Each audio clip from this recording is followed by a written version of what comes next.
Nyinga Old Town and Nyandiwa. Riwruoge mopogore opogore kotelnegi Inter-Regional Peace Network gi Catholic Justice and Peace Department ochako chenro majiwo kanyakla mar oganda tieko midhiero manek mar mine kod nyiri maoya mosebedo katimore pachoka.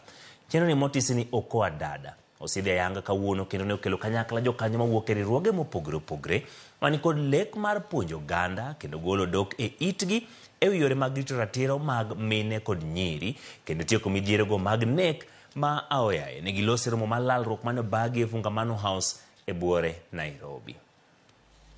Femicide is the intentional or honor killing of women because of their gender. So this is a topic and it's a crisis and it's something that has been happening in this country and we've seen it happen.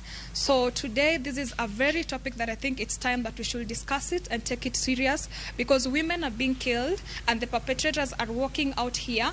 The victims are known but the perpetrators' faces are hidden. The technology is playing a very vital and significant role. So don't meet somebody on the social media and you want to engage in 1, 2, 3, 4, 5. That is one precaution. We underscore the fact that human life is very important, and that's why the Constitution talks about human dignity, both from Article 10 of the Constitution of Kenya, proceeding up to its own article at Article 28, providing for human dignity, the need to preserve human life.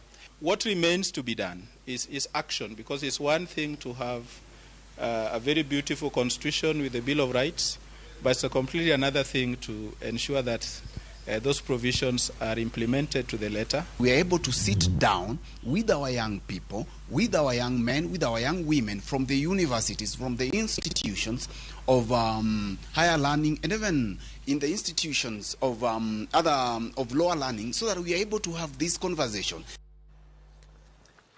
Manaka penjo kapoka somo lipod ni eni to giko dirani